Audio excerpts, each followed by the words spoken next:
Hello everyone, I'm Arlene Brun from Tarlac State University College of Nursing, BSN 2B. So for today, we will administering the Enema. So for the purpose, we have a technique used to stimulate stool evacuations, and then we have a treatment used to relieve the severe constipations of a patients, and then the management of the use for cleansings and carminative, and also to return flow. And then after that is to for the preparation, we have the assessment. So assess for the following: we have to patient last bowels, and then the amount and the color and the consistency of the stool. And then after that is we have to assess the presence of abdominal distensions, and then after that is to whether the client has a sphincter control, and then after that is to availability of the patient to use toilet or the commode or the bedpan in bed. And then after that is to determine the following. So we had to determine the following. We should ask the patient if had the presence of kidney or cardiac diseases that contraindicated the use of enema administering to her or to him, and then doctor's order for the need for the administering of the enema. And then after that, we have for the preparation, we have the equipment. Assemble the equipment. We have disposable linen pad saver, and then the bath blanket, the gloves, the bedpan or the commode, and then water-soluble lubricant, and then paper towel, and correct solutions, amount and temperature of the enema. And then for the implementation, we have the preparation.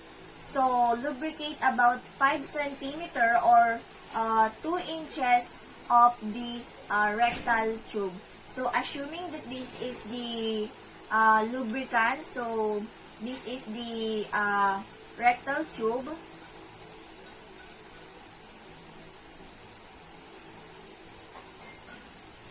And then after that is run this some solution through the connecting tubing of a large volume of enema, and then rectal tube to expel the any air in tubing, and then after that is close the lump.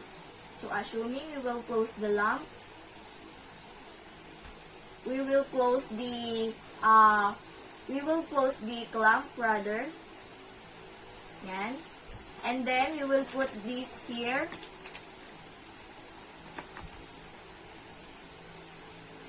And then after that, for the procedures, we need to, prior for the administering of enema, we should introduce ourselves to our patients and identify the patients and explain what you're going to do and why it is necessary, and how the patients or the client can cooperate to you. So, hello po ma'am. I'm your nurse Arlene for today po. May I know your name po ma'am? Can I see your wristag po? Okay po, ma'am Hana. Kailan po yung birthday nyo ma'am? Okay po. Ilang taon na po kayo ma'am? Okay po, thank you po. And then after that, we will explain the procedure. So, ma'am, itong procedure po na ito is administering of enema. Kailangan ko po yung cooperation nyo, and kung ano po yung sasabihin ko, dapat po isusundin nyo po. Para po maging maayos po yung procedure na gagawin po natin sa inyo. Is it okay for you po, ma'am? Okay po. And then after that is indicate that the client might experience a feeling or of fullness while the solution is being administered. So, ma'am, sa pag-insert ko po ng tube sa inyo is makaka-experience po kayo ng fullness. And then after that is to perform a hand hygiene to remove all the microorganisms. So I have here the alcohol.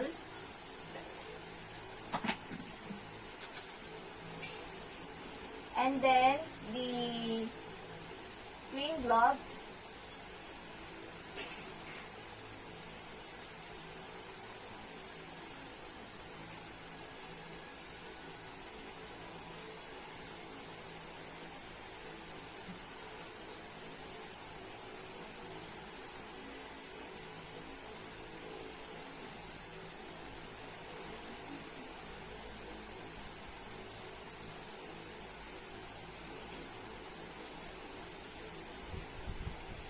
Okay, and then after that is to provide the client privacy, close the curtain and close the door, and then provide the adequate lighting.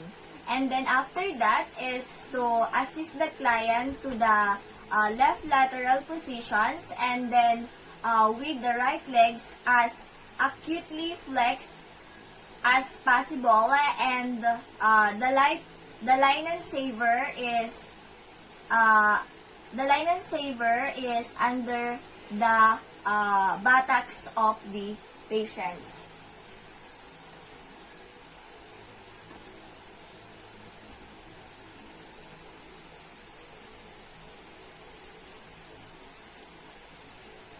So let's assume that the patient is in a proper positions.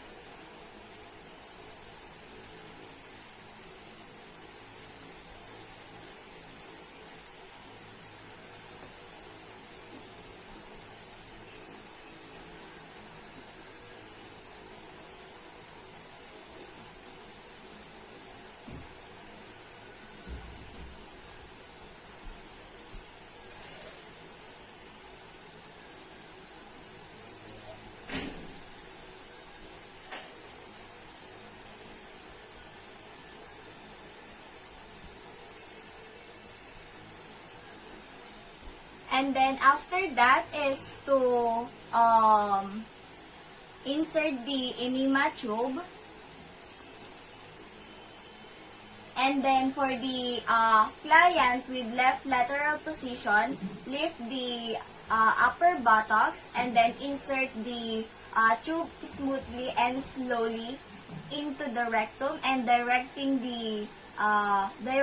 it towards the umbilicus, and insert the tube into 7 to 10 centimeter or 3 to 4 inches. And if resistance is encountered at internal sphincter, ask the client to take a breath, and then the run of the small amount of the solution through the tube, and never force to the tube or the solution to entry. And if instilling the small amount of the solution does not permit the tube to be advanced or the solution to be flow freely, withdraw the tube. And then after that is to check for any stools that might have blocked and the tube during the insertions. If the presence, flush it and retry the procedure again. And then for the if resistance persists, end the procedures and report for the resistance, and then the primary care provider or the nurse to change or in charge rather. And then after that, slowly administer the enema solutions.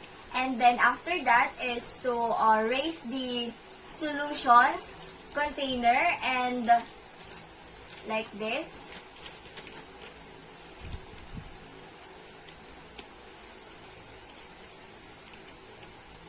And then after that, we will open the clamp.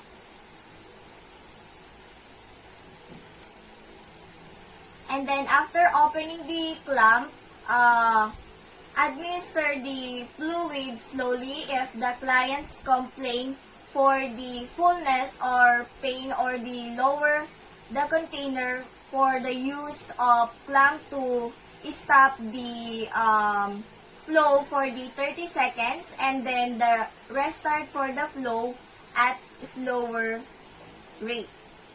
And then after that is to all the solutions has been instilled when the client cannot hold anymore and feels the desires to defecate, and then close the clamp. We will, if the client does not defecate, close also the clamp, and then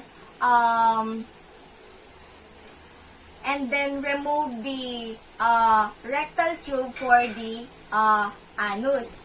And then after that, place the rectal tube disposal in the towel or tissue. So I have here the tissue paper, and then I will put it here.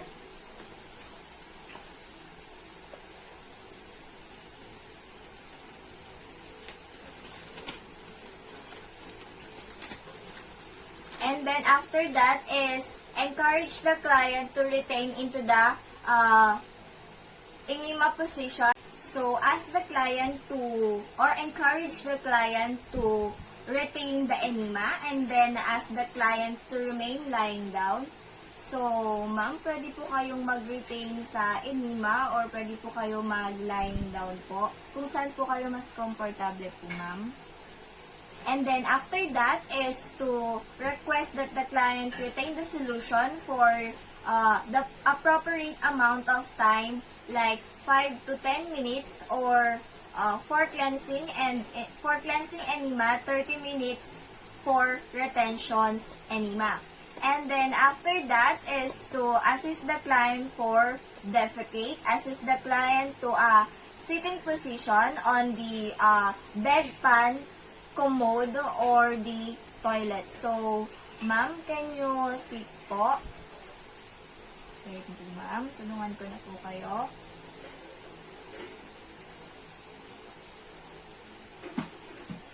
So, let's assume that this is a commode or the bedpan.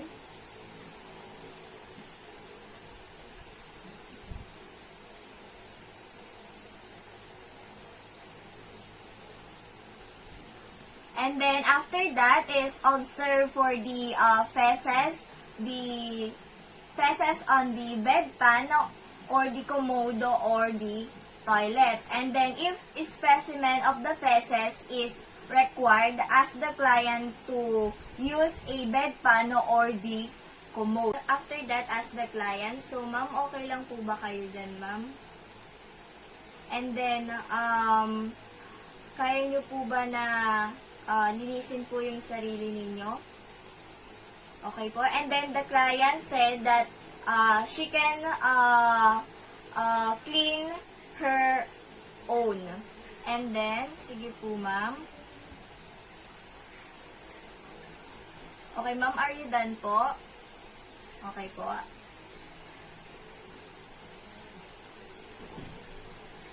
Observe lang po natin. Okay po.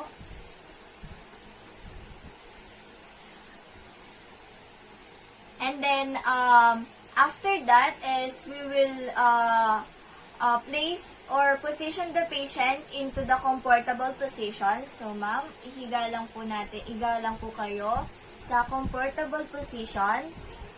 And then, after that is to remove the linen into the under the patient. So, ma'am, aalisin ko lang po itong linen.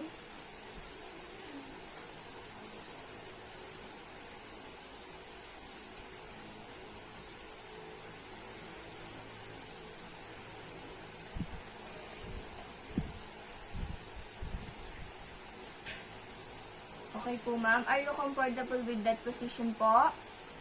Okay po, ma'am. So, for the evaluations, document the procedures we rendered to the patients, and then the type and the volume if appropriate for the enema given. And then after that, the type of solutions, length of time solutions was retained, or the amount, the color, and the consistency of the returns and relief of the flatus and abdominal distensions in the client's record, and then observe for the possible reaction for the administered enema to the patients. And also, don't forget to remove the gloves. Okay, we will remove the gloves